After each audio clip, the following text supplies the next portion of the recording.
To your favourite auto show Awaaz overdrive. मैं हूं मुग्धा मिश्रा। चलिए सबसे पहले बताती हूं आपको क्या खास होने वाला है आज के शो में। Entry level luxury sedan segment में Audi A3 या Mercedes CLA। यामाहा ने लॉन्च की अपनी नई sports bike YZF R3। Compact sedan segment हुआ और हॉट, फोर्ड ने उतारी फिगो एस्पायर। और सिटी ड्राइविंग के लिए कौन सी ऑटोमेटिक हैचबैक है बेस्ट बाय, बताएंगे ऑटो एक्सपर्ट टूटू धवन। 10 लाख के बजट के अंदर तो आपको बहुत कुछ मिल जाएगा, बट मैं आपको बताता हूँ 2 गाड़ियाँ विच में suit your budget totally. Indian luxury car market में शायद सबसे ज्यादा कंपटीशन मर्सिडीज और Audi के बीच में है। जिस भी सेगमेंट में मर्सिडीज का प्रोडक्ट है, शायद आपको वहां Audi का प्रोडक्ट भी जरूर मिल जाएगा। और ऐसा ही हाल entry level luxury sedan segment में भी है, जहां पर Audi के पास है A3 और मर्सिडीज के पास है CLA। तो कहीं आप अगर इन दोनों में से किसी एक को चुनने की सोच रहे हैं, तो हम बताते हैं आपको कौन सी है आपके लिए फिट।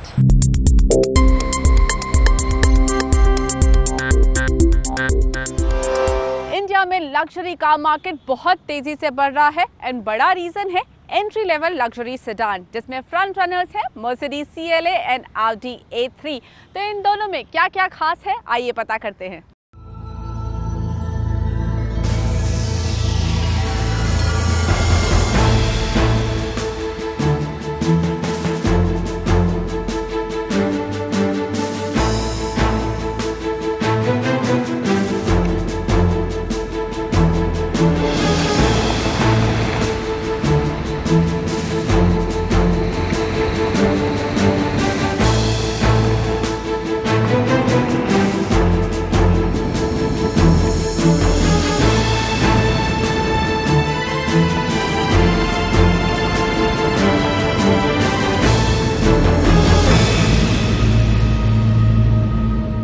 अगर Audi A3 के लुक्स की बात करें तो यहाँ पर कुछ नया खास नहीं मिलता। अगर आपने बाकी Audi सेडान्स देखी हैं जैसे A4, A6, this looks a smaller version of those, but in a way it's a good thing because you are getting similar looks at much cheaper prices. But एक बात कहनी ज़रूरी है कि Audi A3 के लुक्स उसके सबसे बड़े प्लस पॉइंट नहीं हैं।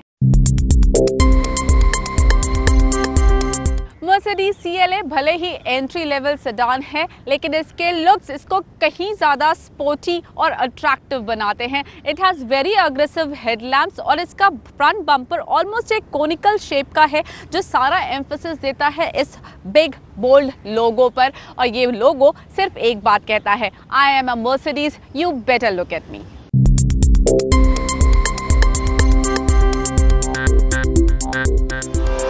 Audi A3 के कंपैरिजन में Mercedes CLA के लुक्स बहुत ज़्यादा बढ़िया हैं। इनफैक्ट इसका रियर भी काफ़ी सुंदर है। इसका ये जो नाइस कर्व है यहाँ पर, इसको काफ़ी डिस्टिंक्टिव लुक देता है। और ये 2 मेनेसिंग एग्जॉस्ट इसके स्पोर्टी और अग्रेसिव लुक को और बढ़ाते हैं। पर मेरा पर्सनल फेवरेट है इसके ये tail lamps. They almost look like an angels wings.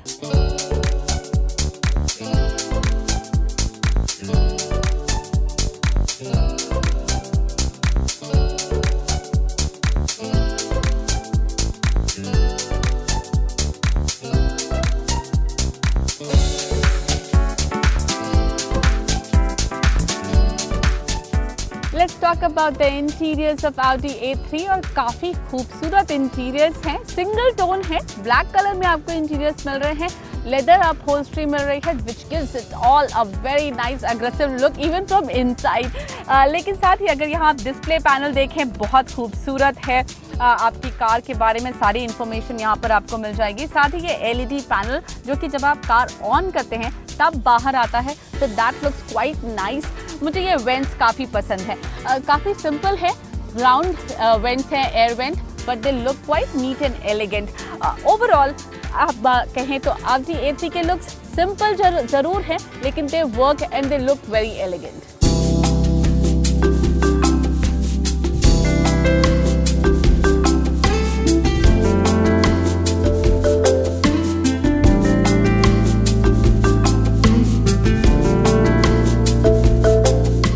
Mercedes CLA बाहर से जितनी खूबसूरत है, उतने ही फ्लश इसके इंटीरियर्स भी हैं। Just look at these seats, बहुत ही स्पोर्टी लुक है और ये थोड़ी लो भी है जैसे कि स्पोर्ट्स कार में होता है।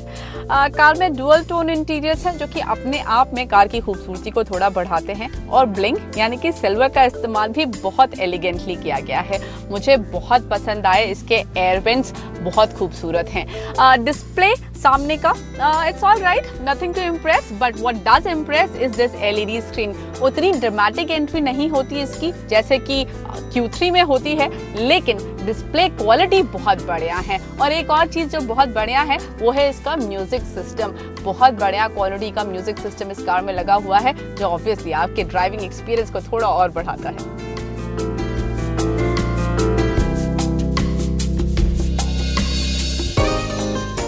अगर आप पीछे बैठकर ड्राइव का मजा लेना चाहते हैं तो आपको लेग स्पेस के बारे में भी कुछ बता दें। अच्छा खासा लेग स्पेस है, आप अपने लेग्स थोड़ा स्ट्रेच कर सकते हैं तो लॉन्ग ड्राइव पर जाते वक्त आप परेशान नहीं होंगे। साथ ही ये सीट्स आपके थाइस को बेहतर सपोर्ट देती हैं, लेकिन एक कंसर्न ज़रूर है और वो ये है यहाँ पर हेड स्पेस जो मुझे लगता है थोड़ा कम है। But on the plus side these windows are quite big जिससे एक रूमियर फील मिलता है इस केबिन को।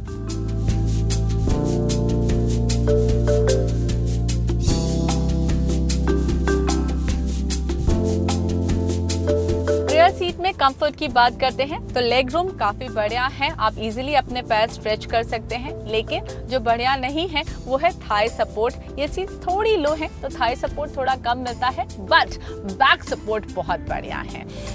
Q3 में मैं शिकायत कर रही थी कि हेडरूम बहुत कम है एंड यू कैन सी यहाँ पर मेरे पास कुछ खास हेडरूम नहीं है, लेकिन कंफर्ट के लिहाज से AC वेंट्स हैं तो that makes your drive a lot more comfortable. Glass जो विंडो का ग्लास है वो थोड़ा छोटा है, इनफैक्ट रियर ग्लास भी स्लांट है तो वो काफी छोटा दिखता है, so it gives you a nice cocoon feeling which can be a good or a bad thing depending on your preference.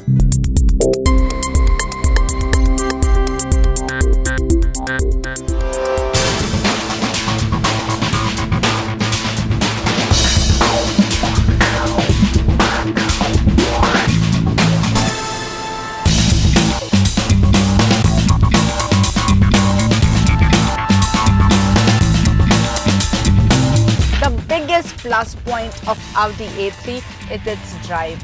जहां मर्सिडीज दिखने में काफ़ी स्पोर्टी है, ये कार परफॉर्मेंस में उतनी ही बढ़िया है। पावर ये ज़्यादा प्रोड्यूस कर पाती है, आपको ज़्यादा क्विक लगती है ये car, you can feel that it's quite quick on its speed.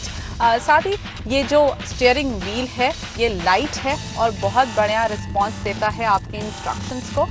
Light है, इसका ये फ़ायदा है कि लॉन्ग ड्राइव पर भी आपका हाथ नहीं थकता और साथ ही हेवी सिटी मैन्यूवरिंग में भी यू डोंट फील टायर्ड, और हम सबको ही ट्रैफिक बहुत ज़्यादा देखना पड़ता है, so that means it's a very good vehicle.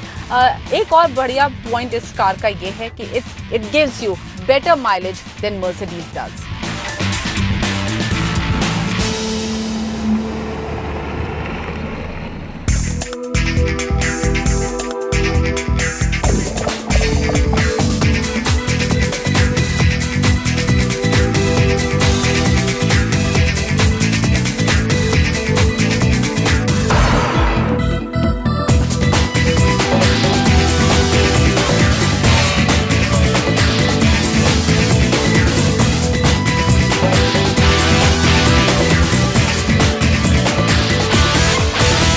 Mercedes CLA की ड्राइव क्वालिटी की बात करें तो मुझे लगता है Audi Q3 थोड़ा बेहतर परफॉर्मेंस देती है, इसका स्टीयरिंग थोड़ा सा हेवी फील होता है।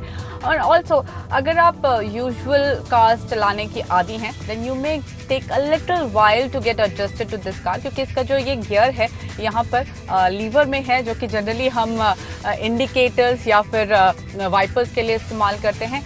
एक बार तो मेरी कार न्यूट्रल में चली भी गई इंडिकेटर देने के चक्कर में, so that may take a little while to get used to, but obviously that's a small hurdle. Otherwise performance wise I think it's about all right, लेकिन जितनी स्पोर्टीनेस इसका लुक्स प्रॉमिस करता है I don't think the engine delivers that sportiness.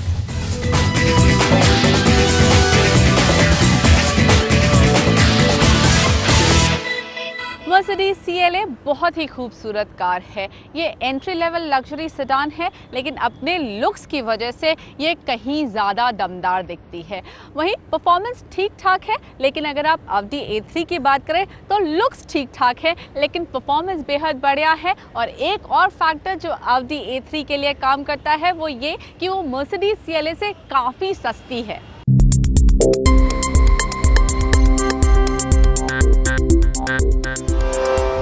तो अब आपको ये decide करना है कि आपको मर्सिडीज के स्पोर्टी लुक्स पसंद है या फिर Audi की performance.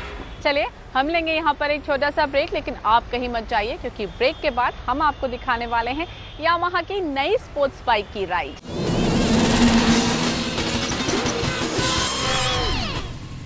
Welcome back. Kawasaki Ninja, KTM 390 और Honda CBR 250R जैसी बाइक्स को चैलेंज करने के लिए यामाहा लेकर आ गई है अपनी entry level sports bike YZF R3 और कीमत है 3,25,000 रुपये।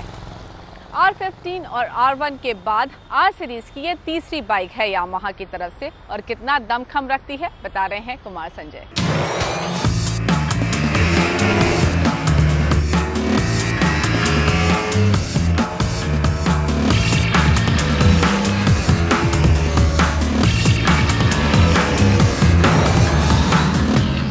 यही है यामाहा की YZF R3, यानी उनके लिए जो कम कीमत में महंगे स्पोर्ट्स बाइक का फील चाहते हैं। तो आप पूछेंगे कैसे पॉसिबल है? तो पॉसिबल है क्योंकि यामाहा ने अपनी R1 स्पोर्ट्स बाइक के DNA पर इस बाइक को तैयार किया है, तभी तो कई फीचर और डिज़ाइन R1 से मिलते हैं। लेकिन यहाँ पर सवाल उठता है, क्या परफॉर्मेंस भी R1 की तरह है? तो चलिए करते हैं रेसिंग ट्रैक पर इस बाइक की टेस्ट ड्राइव।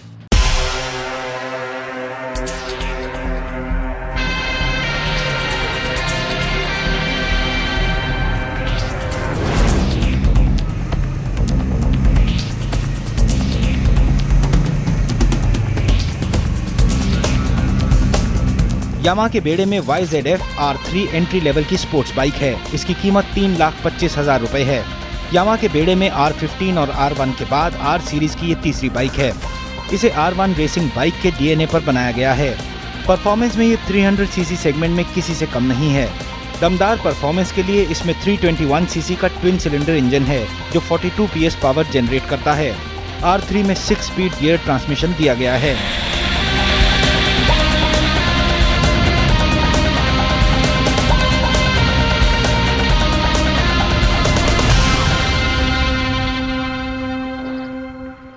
इसका इंजन काफ़ी रिस्पॉन्सिव है, क्योंकि इसमें इनलाइन 2 सिलेंडर इंजन लगा है, जिसकी वजह से बाइक थोड़ा सा ही थ्रोटल खोलने पर आराम से 100 किलोमीटर स्पीड छू लेती है।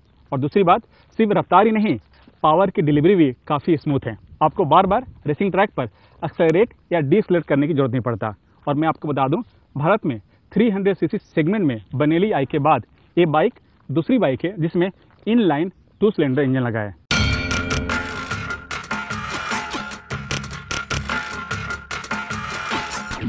इस बाइक को डायमंड फ्रेम पर बनाया गया है, जो स्लिम होने के साथ काफी मजबूत भी होता है।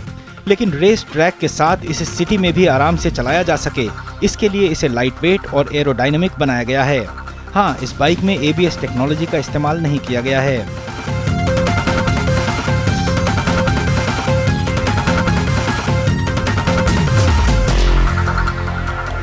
स्पोर्ट्स बाइक्स पे हमेशा लोगों की शिकायत होती है सीटिंग पोजीशन को लेकर के, लेकिन इसका सीट काफ़ी क्लीन और कंफर्टेबल है। अक्सर स्पोर्ट्स बाइक में लोगों को ऐसे बैठना पड़ता है, लेकिन इसमें ऐसा नहीं है। और दूसरी बात मैं आपको बता दूं, आम राइडर भी इस बाइक को चला सकें, इसके लिए इसका सीट की हाइट 1380 मिलीमीटर है।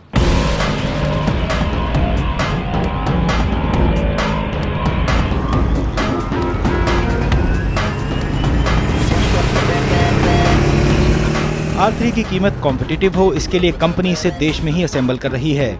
इस सेगमेंट में कावासाकी निंजा, बनेली, KTM 390 और Honda CBR 250R पहले से मौजूद हैं। लेकिन कंपनी को उम्मीद है कि R3 अपनी बेहतरीन टेक्नोलॉजी के दम पर रेस में बाजी मार लेगी।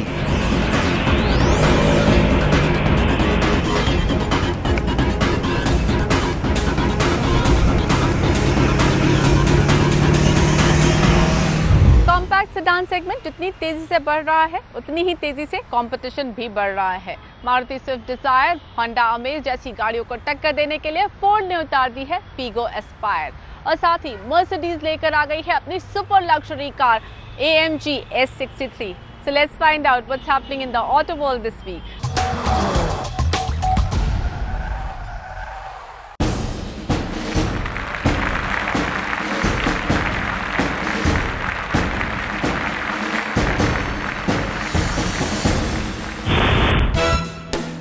मर्सिडीज ने अपनी super luxury sedan AMG S63 launch कर दी है।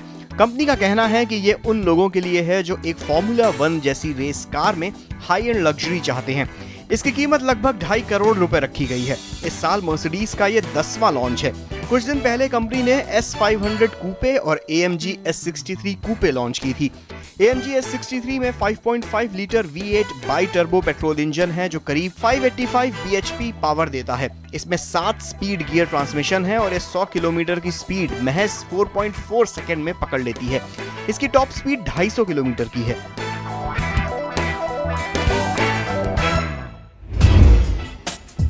फोर्ड ने अपनी नई compact sedan Figo Aspire launch कर दी है। ये सेगमेंट काफी हॉट है और सारे बड़े खिलाड़ी इसमें मौजूद हैं। एस्पायर में 3 इंजन ऑप्शन हैं। पेट्रोल में 2, 1.2 और 1.5 लीटर। 1.5 लीटर वाले वेरिएंट में ऑटोमेटिक ट्रांसमिशन भी मिलेगी। वहीं डीजल वेरिएंट में 1.5 लीटर इंजन है। कंपनी का दावा है कि 1.2 लीटर पेट्रोल एस्पायर 18.6 किलोमीटर और 1.5 लीटर 17 किलोमीटर की एवरेज देगी। डीजल वेरिएंट में करीब 26 किलोमीटर माइलेज मिलेगी। एस्पायर 7 कलर्स में मिलेगी। पेट्रोल वेरिएंट की शुरुआती कीमत 4,90,000 तो डीजल वेरिएंट की कीमत 5,90,000 के करीब है।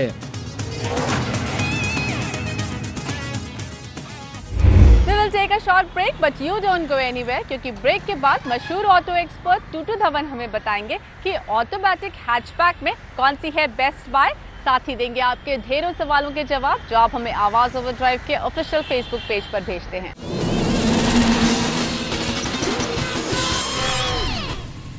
वेलकम बैक, आप देख रहे हैं Awaaz overdrive and it's time we answer your queries. और जवाब देने के लिए हमारे साथ मौजूद हैं मशहूर ऑटो एक्सपर्ट टूटू धवन। हाय टूटू जी, पहला सवाल सुरेंद्र मेहरा जी का है। इन्हें एक हैचबैक कार लेनी है, जानना चाहते हैं Hyundai i10, मारुति स्विफ्ट या फिर मारुति सेलेरियो में से कौन सी चुने। सुरेंद्र जी, वैसे तो स्विफ्ट की बहुत ज़बरदस्त पकड़ है, पर हम जो थोड़ा स्टाइल क्वेश्चन देखते हैं तो i10 ग्रैंड के अंदर आपको सब चीज़ें मिलती हैं और वही मेरे ख्याल आपको बेस्ट रहेगी। 1.2 लीटर के साथ 83 bhp निकालती है, 17 किलोमीटर की फ्यूल एवरेज का दावा है और प्राइस उसकी शुरू होती है 4.89 से हो जाती है 6.66 तक। और जो इनका टॉप वेरिएंट है उसके आपको उसमें ऑटोमेटिक ट्रांसमिशन भी मिलती है। इनफैक्ट मैं तो आपको रिकमेंड करूंगा, जो आप टाउन ड्राइविंग ज़्यादा करते हैं मेट्रोज़ के अंदर, तो ऑटोमेटिक ट्रांसमिशन में भी a very good relief for you कि आपको शाम को वापस जब आएंगे तो you will be nice and fresh. Tutu ji, Indrapal ji को भी एक हैचबैक लेनी है लेकिन ये ऑटोमेटिक कार ढूंढ रहे हैं क्योंकि ये दिल्ली के ट्रैफिक से परेशान हो चुके हैं। हर महीने करीब 1000 किलोमीटर ये चलते हैं और बजट है कार खरीदने के लिए करीब 10 लाख का। इंद्रपाल जी, वैसे तो 10 लाख के बजट के अंदर तो आपको बहुत कुछ मिल जाएगा, बट मैं आपको बताता हूँ 2 गाड़ियाँ विच में सूट योर बजट टोटली, और वो है पोलो GT। एक तो जिसके साथ DSG गियर बॉक्स है which is one of the renowned transmission Volkswagen के ग्रुप में से आती है और वो सभी फोक्सवैगन के प्रोडक्ट्स के अंदर DSG गियर बॉक्स ही इस्तेमाल किया जाता है और वो 5.5 लाख से शुरू होती हुई 8.73 लाख तक जाती है और सारे टैक्सेस वैक्सेस डाल के आपके बजट के अंदर बिल्कुल सही बैठेगी। और दूसरी है निसान की माइक्रा जो CVT के साथ आती है। तो बढ़िया चीज़ CVT की ये है कि जब वो शिफ्ट करते हैं गियर्स तो आपको पता भी नहीं लगता। It is like a silk shifting, so smooth कि आपको झटका भी नहीं पता लगता। So maybe that is a car that you might like. तो मैं तो आपको ये रिकमेंड करूँगा कि आप दोनों गाड़ियों की ट्रायल कीजिए and what you like and what it sort of suits you वो आप देखिए। और इसकी प्राइस शुरू होती है 5.68 से और जाती है 7.95 तक, ये भी आपके बजट के अंदर बिल्कुल सही बैठेगी। अमर सिंह जी को एक बाइक खरीदनी है, जानना चाहते हैं होंडा CBR 150 या फिर यामाहा R15 में से कौन सी चुने? अमर सिंह जी, हम आपको जो स्मार्ट बाइक है इन दोनों में से मैं उसका बताता हूँ, and of course it is one of my favourite bikes also. Yamaha की जो R1 है 150 cc के साथ जो 17 bhp निकालती, I think that's a very very sporty bike. और ऑफ कोर्स आपको मेरे ख्याल स्पोर्टी बाइक ही इस वक्त चाहिए होगी। 1.20 लाख से शुरू होती हुई और वाटर कूल्ड उसके अंदर इंजन है, जो टॉप स्पीड उसकी जाती है 150 किलोमीटर तक। And of course it's a very very smart bike to look at when the car bike is approaching you. तो उम्मीद करते हैं आपको आपके सवालों के जवाब मिल गए होंगे। अगर आपका ऑटो से जुड़ा कोई और सवाल भी है तो आप हमसे पूछ सकते हैं आवाज़ ओवरड्राइव के ऑफिशियल फेसबुक पेज पर। इट्स टाइम टू से बाय बाय, लेकिन याद रखिए जब भी आप गाड़ी चलाइए प्लीज़ फ़ोन का इस्तेमाल बिल्कुल मत करिए। Till we meet again, drive safe and keep watching CNBC आवाज़।